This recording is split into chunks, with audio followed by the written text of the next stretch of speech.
Jesús es el camino que nos conduce a la salvación. Él es la verdad en un mundo de confusión. Y Él es la vida para aquel que camina en destrucción.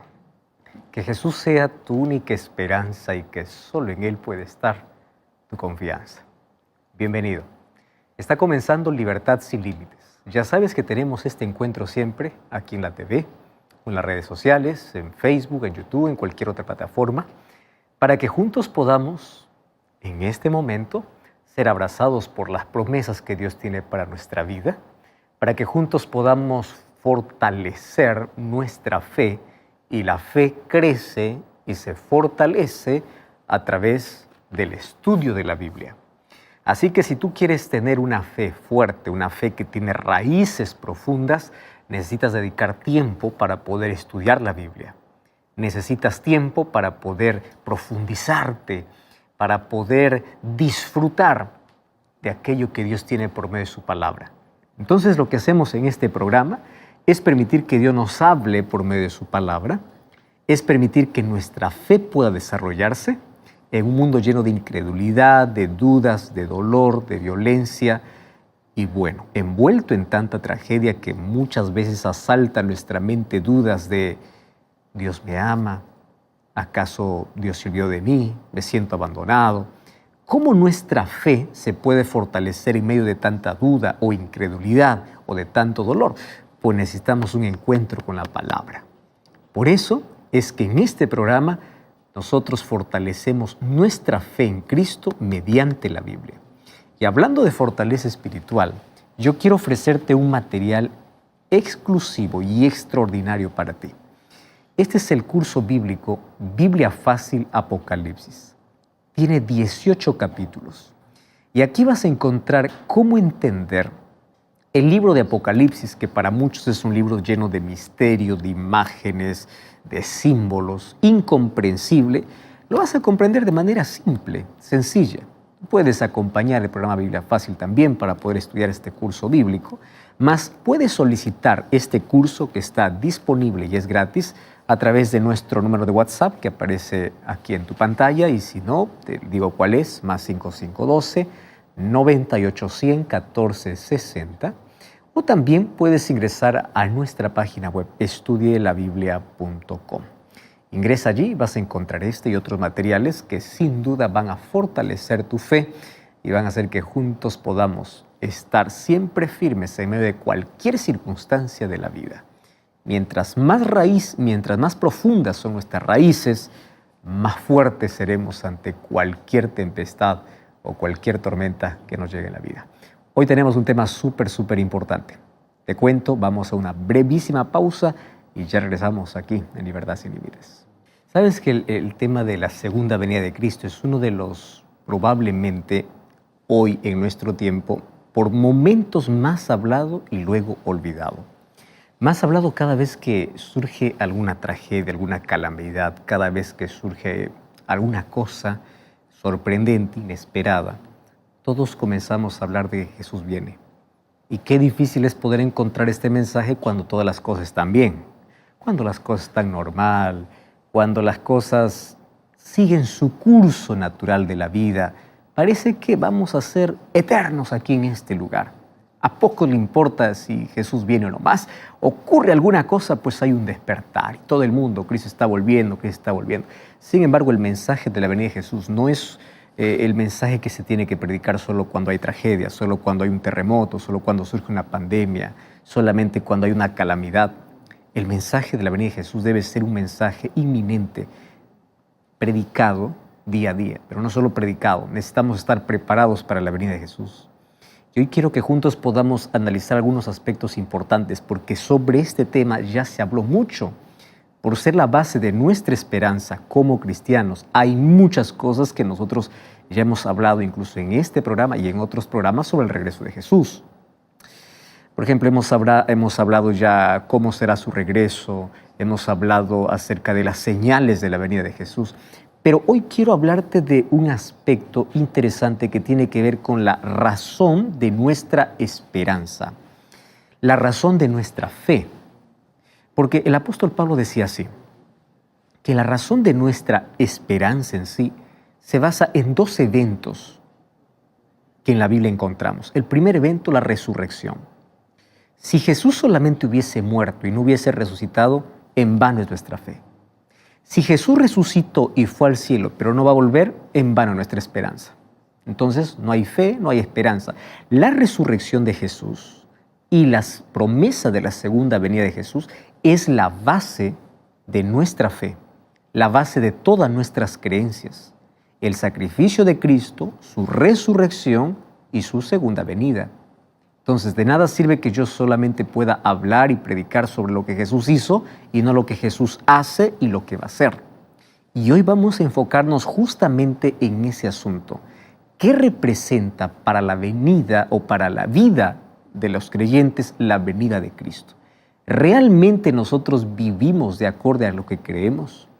¿Cómo esto puede influenciar tremendamente nuestros hábitos, nuestra vida y cómo esto nos ayuda a superar los momentos más tristes y dolorosos de la vida? De eso hablaremos hoy aquí en nuestro programa. Así que, como siempre, Biblia en mano, lápiz y papel, que juntos vamos a estudiar sobre nuestra gloriosa esperanza. Vamos a una brevísima pausa, no cambies el canal, ya regresamos. Existen 3 palabras importantísimas dentro de la base del cristianismo: gracia, fe y esperanza. Las 3 tienen que ver con nuestro bienestar, tienen que ver con nuestra salvación, tienen que ver con nuestra entrega, tienen que ver con la razón de nuestra existencia.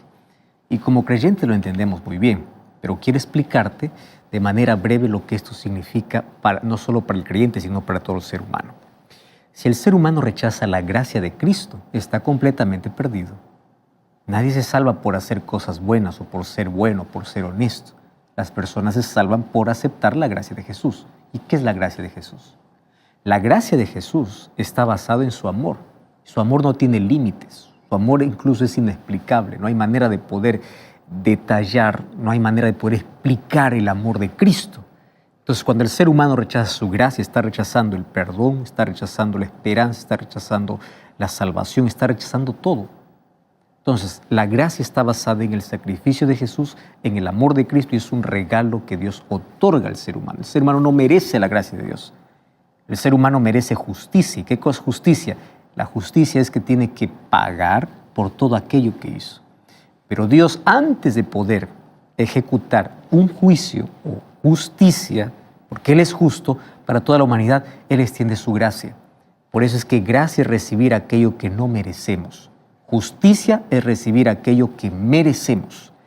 Ahora, Dios nos otorga su gracia. Aquellos que rechazan su gracia son aquellos que pasarán y a recibir, obviamente, a pagar por todas sus faltas, por todos sus pecados, y finalmente serán destruidos.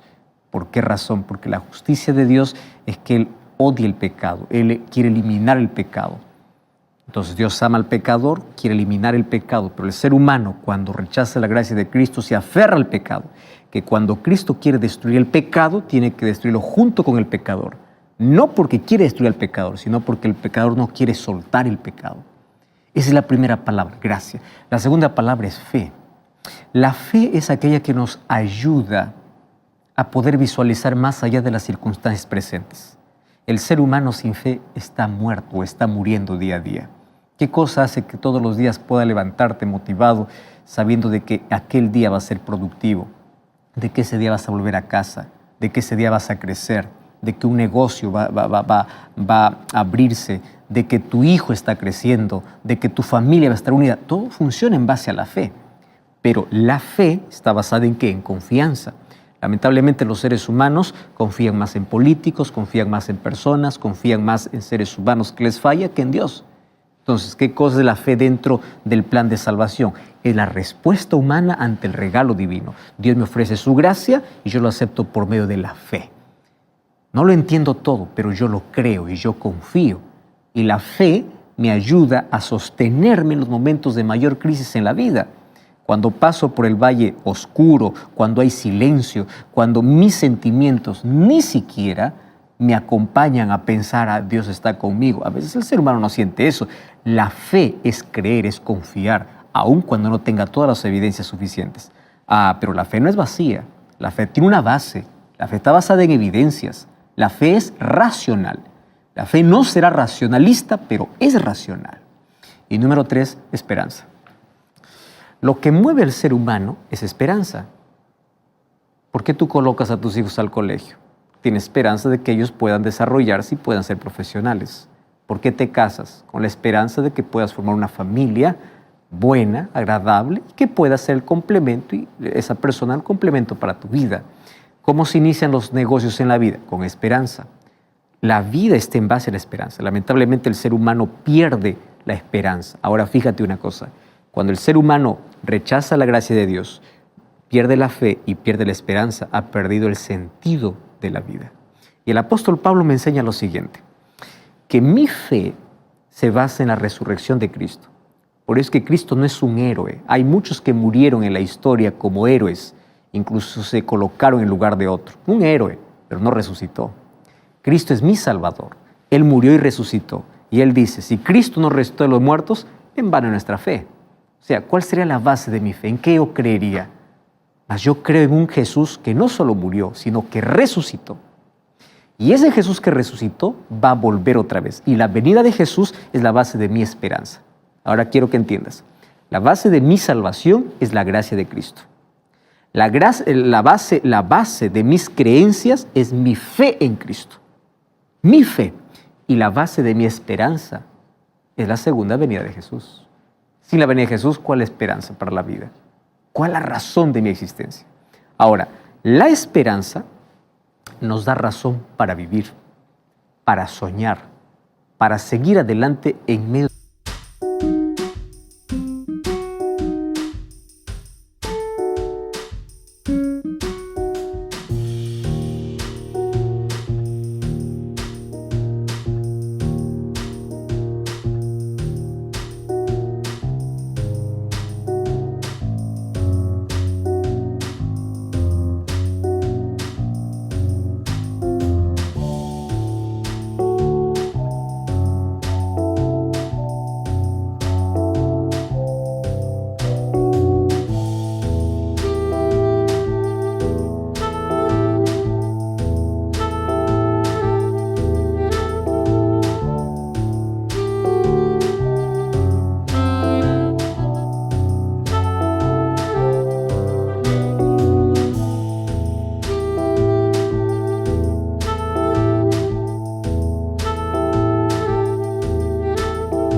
de cualquier dificultad.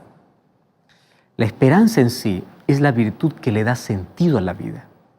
Alguien colocó a la esperanza como a aquella chispa sagrada que prende el fuego del espíritu con la certeza de que podemos alcanzar nuestros mayores anhelos. Cuando el ser humano se apaga por dentro, cuando el ser humano pierde ese fuego, cuando el ser humano pierde la esperanza, se vuelve frío, árido, no puede visualizar más bien el futuro. Ahora, gracias a la esperanza que tenemos, fíjate, la madre tiene la seguridad de que su hijo recién nacido va a crecer sano y bueno. ¿Qué cosa es lo que alimenta? La esperanza. Gracias a la esperanza, aquellos que se casan y dicen vamos a ser felices están esperando lo mejor. Nadie se casa pensando en fracaso. Entonces, si es que ellos están pensando, esperando lo mejor, esa espera que se llama esperanza. Gracias a la esperanza, los negocios surgen, una carrera profesional, miles de actividades se realizan día a día con la esperanza que nace, que crece en el corazón. Ahora fíjate, en medio de las tormentas de la vida, la esperanza se transforma en el ancla del alma, en aquello por el cual se sostiene y permanece firme a pesar de todas las dificultades que pueda tener. Pero ¿sabes qué cosa es lo triste? Que cada vez nosotros encontramos gente sin esperanza. Muchos pierden la esperanza, viven sin esperanza. ¿Y qué cosa hace que puedan perder la esperanza? A veces puede ser la extrema pobreza, no visualizan más el futuro con esperanza, pierden el empleo de un momento para otro, pierden la esperanza, porque su esperanza puede estar ¿en qué? En dinero, en el trabajo. Su esperanza puede estar en algo que surja, en una respuesta, en la política. No sé, los seres humanos a veces colocamos nuestra esperanza en un lugar fallido, en un lugar que se quiebra. Entonces, cuando perdemos eso, perdemos la esperanza. Todo se vuelve gris. Es triste cuando nuestra esperanza no está en Dios, porque cuando nuestra esperanza está fuera de Dios, todo en el cual colocamos nuestra esperanza se acaba, tiene fecha de vencimiento, nos fallan, nos traicionan, nos dan la espalda y se van. Entonces, la pobreza viene, roba nuestra esperanza, si nuestra esperanza está en el dinero. Viene la falta de trabajo, roba nuestra esperanza, si mi esperanza está en la estabilidad por el trabajo que tengo. Si mi esperanza está en solamente mis sueños, sin Dios, viene una enfermedad o una crisis familiar y comienza a carcomer mi espíritu. Entonces, ¿qué sucede? El ser humano le resulta difícil poder mirar el futuro con fe y esperanza. ¿Y sabes qué cosa es lo triste? Es que cada día hay gente que va perdiendo la esperanza. Cada día. Según la Organización Mundial de la Salud, dato estadístico realmente asustador, dice que cada 40 segundos alguien coloca fin a su vida.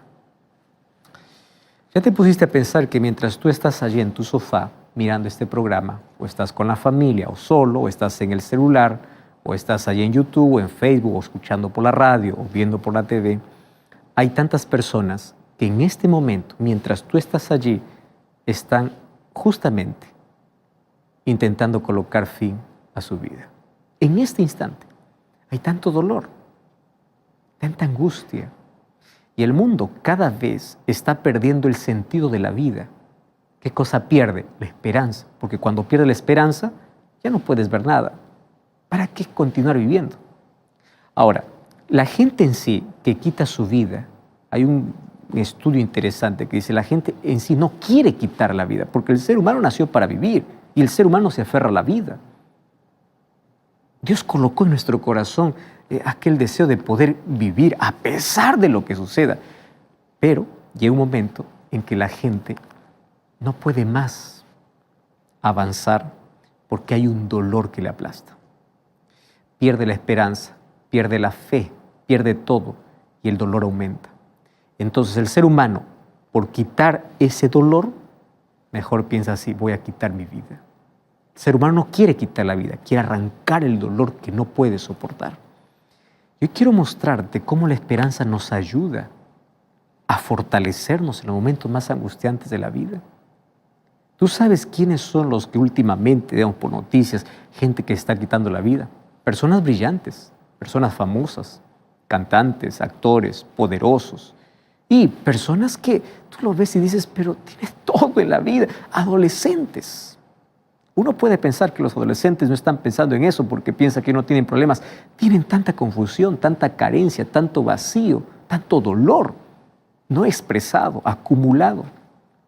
Cada vez hay más abusos, cada vez hay más dolor, cada vez hay más violencia, cada vez jóvenes más confusos, adultos que pierden el sentido de la vida. ¿Qué cosa es lo que ven? No ven más que un túnel sin fin oscuro. ¿Qué cosa pierden? La esperanza.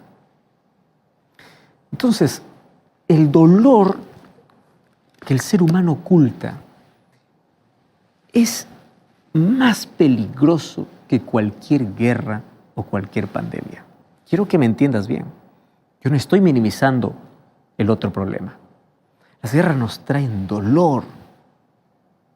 ¿Cómo oramos cada vez que hay conflictos para que eso pueda cesar? Porque es el egoísmo del hombre que le lleva incluso a ponerse en conflicto con otras personas y miles de inocentes mueren. Pandemias vienen y arrancan de nuestro lado personas que quieren vivir. Pero quiero que sepas que la mayor amenaza del ser humano no es externa. La mayor amenaza está dentro. Imagínate, cada 40 segundos una persona se quita la vida. No por un accidente, no por una guerra, no por una pandemia, sino porque dentro está seco. Perdió el sentido de vivir. Entonces la mayor amenaza está en el corazón humano. Y a veces luchamos para poder solucionar las cosas externas. Hay personas que por afuera todo está tranquilo, todo está bien, pero por dentro está un caos, por dentro está carcomiendo un vacío, por dentro no soportan más el dolor, por dentro. Ahora, quiero que entiendas, existe un peligro extremo externo, pero el mayor peligro es interno. La gente carece cada día de esperanza, se ve hundida, piensa que no más va a salir, no ve salida, no ve solución. Personas caen y no encuentran soporte. Entonces yo me pregunto, si cuando una persona cae, no encuentra soporte porque no tiene fe, no tiene esperanza, ¿a dónde va? No importa, el dinero que tiene no te sirve. La fama, el poder, la juventud, la vida, todo lo que logras, tus títulos, no te sirven en el momento cuando caes, cuando necesitas que alguien te abrace, que alguien te fortalezca. Entonces, si pierdes la fe, si no confías en Dios, si pierdes la esperanza, tú caes. Ya no encuentras más fortaleza ni fuerza para continuar. Cuando yo abro la Biblia, yo encuentro que el apóstol Pablo habla cómo nuestra esperanza en Cristo puede sostenernos. Y quiero que leas conmigo, mira, 1 Timoteo capítulo 1, versículo 1. Dice así: Pablo, apóstol de Jesucristo, por mandato de Dios nuestro Salvador. Aparentemente hasta aquí solamente se está presentando. Y esto es un saludo que le está haciendo.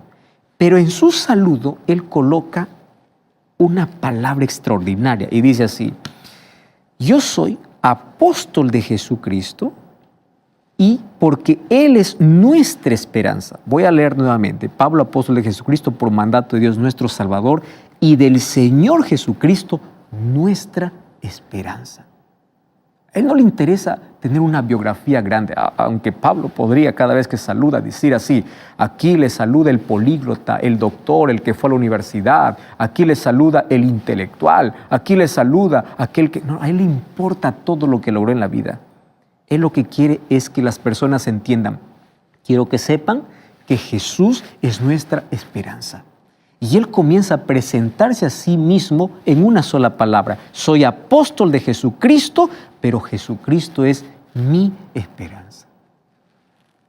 ¿Tú estás entendiendo eso? Jesucristo es mi esperanza. Este es el mensaje central. Y este mensaje central está en toda la palabra del Señor. Y quiero que entiendas que fuera de Jesús no hay, ni habrá alguien que pueda traer esperanza para la vida. Tú estás confiando mucho en político. Deja la política, confía en Dios. Yo no entiendo, hay personas que incluso discuten y se pelean. Finalmente el político ni te conoce quién eres. Y tú estás peleándote con tu prójimo, estás peleándote con tu hermano, estás dividiendo familia innecesariamente. Finalmente confiando en un ser humano que puede fallar. ¿Dónde estás colocando tu esperanza? ¿En entretenimiento, en tecnología, en ciencia, en filosofía? ¿En qué? El ser humano falla. Nuestra esperanza está en Cristo. Y Pablo me encanta. El Señor Jesucristo, nuestra esperanza. Si Jesús no es tu esperanza, todo lo demás se desbarata. Cuando caes, ¿en qué te vas a sostener? ¿Qué motivación tienes para continuar en la vida? Cuando todo está bien, está todo excelente. Cuando viene la crisis, cuando viene el problema, cuando viene la muerte, cuando viene la tragedia, cuando viene el dolor, ¿en qué está tu esperanza? ¿Te favorece el dinero? ¿Te favorece la fama? ¿Te favorece el reconocimiento? ¿Te favorece? Todo lo demás es correcto. Pero si tú no tienes esperanza en Jesús, todo será vacío. ¿Y dónde está la esperanza? Nuestra esperanza está en Jesucristo. Porque Jesucristo ha prometido que el mal no tendrá la última palabra.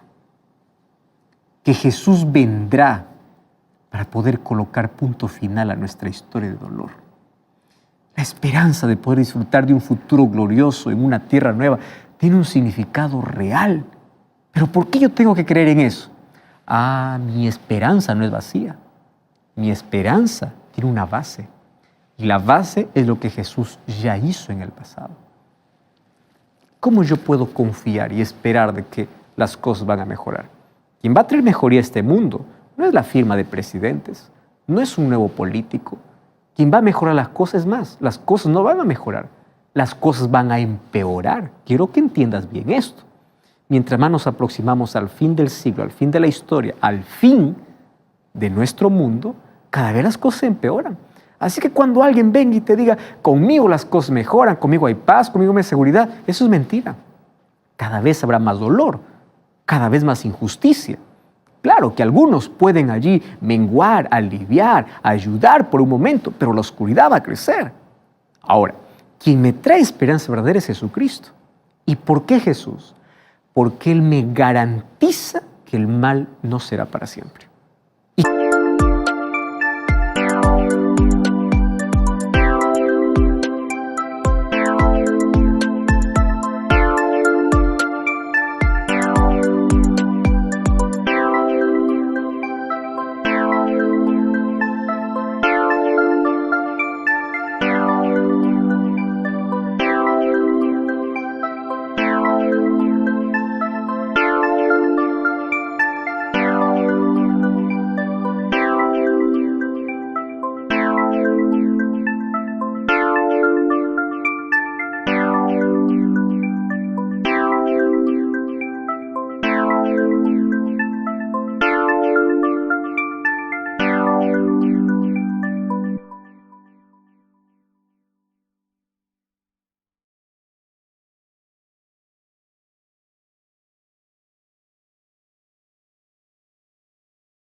cómo yo lo creo?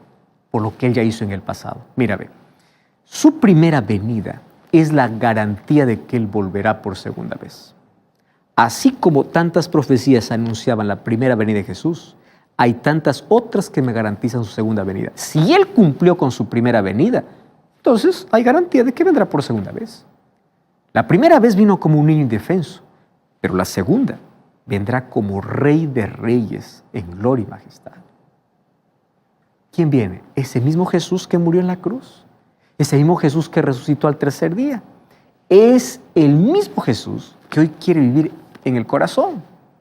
¿Para qué? Para traer esperanza. Mira lo que dice Colosenses capítulo 1. Colosenses capítulo 1, versículo 27, una vez más el apóstol Pablo. Dice así: a quienes Dios quiso dar a conocer las riquezas de la gloria de este misterio entre los gentiles, que es Cristo en vosotros, la esperanza de gloria. A mí me encanta, voy a unir aquí los dos textos, el primero con el segundo. El primero dice, Jesucristo es nuestra esperanza. Y este texto de Colosenses dice así: Cristo, cuando mora en mí, me da una esperanza de gloria. Una esperanza que brilla, una esperanza que puede interrumpir la noche más oscura de la vida, porque es una esperanza gloriosa. Y quiero que sepas que este es el secreto sublime de una vida con sentido, una vida que tiene esperanza porque tiene a Cristo, y el que tiene a Cristo tiene una esperanza gloriosa. Y la pregunta es, ¿cómo ocurre esto? ¿Cómo yo puedo permitir que Cristo pueda ser mi esperanza gloriosa? Que mi vida pueda tener sentido. Entonces vamos conmigo al libro de Mateo. Mateo capítulo 16, versículo 24. Mateo capítulo 16, versículo 24 dice así: entonces Jesús dijo a sus discípulos: si alguno quiere venir en pos de mí, niéguese a sí mismo, tome su cruz y sígame. Hay muchos que ignoran este texto y solamente sueñan con una corona de vida, pero Jesús dijo, antes de la corona hay una cruz. ¿Estás entendiendo? Antes de la corona hay una cruz. ¿Quieres ser mi discípulo? ¿Quieres que yo viva en ti? ¿Quieres tener esperanza? Muy bien. Niégate a ti mismo, toma tu cruz y sígueme. ¿Qué significa eso? ¿Qué significa? Tomar la cruz es símbolo de crucifixión. Entonces, tomar la cruz significa crucificar mi egoísmo, mi yo, para que Cristo pueda estar en el trono de la vida. Entonces, cuando yo estoy crucificando mis deseos, mis caprichos, mi propia voluntad y me someto a la voluntad de Dios, mi voluntad se coloca en armonía con la voluntad de Dios, es porque Cristo comienza a vivir en mí. Eso es lo que el apóstol Pablo decía en Gálatas 2:20. Ya no vivo yo, sino Cristo vive en mí, porque yo estoy crucificado. ¿Qué cosa estoy crucificando? Mis propios intereses. Yo estoy llevando una cruz, pero estoy llevando con placer. ¿Por qué razón? Porque en esa cruz están muriendo mis deseos pecaminosos, mi vida antigua, y Cristo está en el trono, y mi voluntad está sometida a su voluntad. Cristo vive en mí. Wow. Ahora, ¿cómo puede Cristo ahora vivir y morar en la vida? ¿De qué manera lo hace? Por medio del Espíritu Santo. Cuando vamos al libro de San Juan, capítulo 14, versículo 16 al versículo 18, Jesús dice para sus discípulos, yo rogaré al Padre y os dará otro consolador para que esté con vosotros para siempre. Y me encanta porque el versículo 18 dice, yo no os dejaré huérfanos, vendré a vosotros. O sea, por medio del Espíritu Santo, Él está con nosotros y en nosotros. Y la pregunta es, ¿cómo el Espíritu Santo entra en mí? ¿Acaso es una fuerza? ¿Acaso es un aire? ¿Acaso es un viento que entra a mí? No, el Espíritu Santo vive en mí, limpiando mi mente. ¿A través de qué? De la palabra. Yo no puedo decir, el Espíritu vive en mí cuando no tengo tiempo para leer la Biblia. Yo no puedo decir, el Espíritu Santo está en mí cuando no tengo tiempo para mi comunión con Dios. Yo no puedo decir, el Espíritu Santo está en mí cuando yo no soy obediente. ¿Entiendes? ¿Quieres que Cristo vive en ti? Dedica tiempo, abre la Biblia, ora, sé obediente, sé fiel a Dios. Sé fiel a Dios. No seas fiel solo a lo que dicen por allí. Hay algunos que son más fieles al pastor que a la Biblia. Otros que son más fieles a la iglesia que a la Biblia. Tú tienes que obedecer, claro. Pero si aquello que dice el pastor o aquello que dice la iglesia no está de acuerdo con la Biblia, yo doy fidelidad a la Biblia. Entonces, Cristo vive en mi corazón de esa manera. Y con Cristo en mi corazón, entonces la vida se convierte en una vida de victoria. Cuando te digo que hay victoria, es porque hay lucha. La vida no es fácil, querido. ¿Y qué cosa me hace luchar? La esperanza de gloria. ¿Estás entendiendo? Entonces, para el cristiano, la esperanza de ver a Jesús cuando Él venga es la culminación de todos sus anhelos. Pero ¿cómo es que yo tengo viva la esperanza? Primero, Cristo tiene que estar en el trono de mi vida. Primero tiene que estar en mi corazón. Él es el que aviva aquel fuego, aquella llama. Y la esperanza en el regreso glorioso de Jesús tiene un fundamento. Mira, si Jesús no volviese a esta tierra, la fe no tendría sentido, la vida no tendría sentido y la muerte de Jesús no tendría sentido. La victoria lograda en la cruz se completará únicamente cuando Jesús vuelva por segunda vez en gloria y majestad. Entonces ahí es donde la redención del ser humano será total y definitiva. ¿Por qué? En la cruz, ¿qué cosa hizo? Él me libró de la penalidad del pecado. Déjame explicarte de manera breve cómo es que la fe, la gracia, la fe y la esperanza están dentro del plan de salvación como una línea.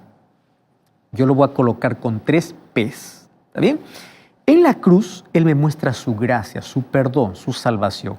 Y ahí voy a colocar la primera P. Él me libra de la penalidad del pecado. ¿Cuál era la penalidad del pecado? Yo merezco morir. Pero Cristo se coloca en mi lugar para morir en mi lugar. ¿Correcto? Él muere en mi lugar. Él me libra de la penalidad del pecado. Pero Jesús no solamente hizo sacrificio en la cruz.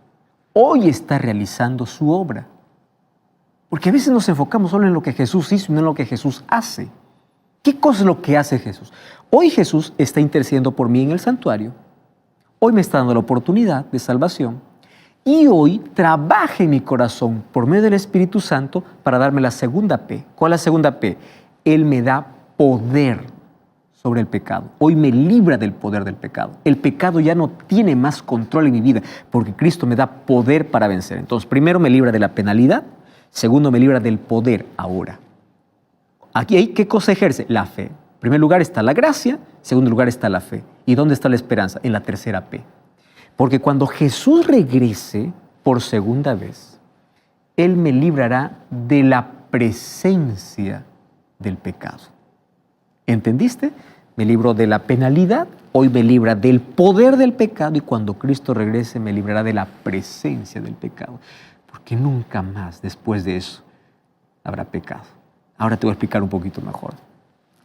Mira, en las religiones paganas, la salvación está entendida de una manera diferente. Para que el ser humano se salve, se piensa que el ser humano tiene que convertirse en Dios, o mejor, el ser humano tiene que elevarse a Dios. Por eso ahí aparece la meditación trascendental. Yo tengo que purificarme y elevarme y unirme. Personas buscan experiencia en la naturaleza, personas buscan un ser superior. Ese es en las religiones paganas. ¿Por qué? Porque se coloca el énfasis en que el ser humano tiene que elevarse, ¿correcto? Pero bíblicamente, en la fe cristiana, la salvación no es que yo tengo que elevarme. La salvación depende de alguien que elevado baja hasta la tierra. La salvación depende de la venida, del descenso del Dios hacia el hombre. En lo que Dios hace en favor del ser humano para salvarlo. Al venir por primera vez a esta tierra, Cristo dejó toda la gloria de los cielos y se hizo semejante al ser humano. Jesús descendió hasta el abismo del pecado. Él murió para que nosotros podamos elevarnos a la gloria de la vida eterna. Pero no solo murió, también resucitó. Para poder entender un poquito mejor esta historia. Leí en un libro que hace algún tiempo, en un edificio de 40 pisos, sucedió un incendio repentino. Entonces las llamas se expandieron allí con tanta rapidez que se hizo muy difícil rescatar. Las llamas, el humo, el calor, era una mortal amenaza para todos. De pronto desde abajo se escuchó una invitación urgente. Por favor, no bajen, suban a la azotea. porque no había otra manera de salvarlos. ¿Y por qué no tenían que bajar? Porque las escaleras y los elevadores que dirigían a la calle estaban inaccesibles. Las llamas estaban envolviendo todo el edificio. ¿De dónde venía la salvación? De arriba. Algunos que escucharon la invitación, en lugar de subir, comenzaron a bajar y finalmente fueron consumidos por el fuego. Otros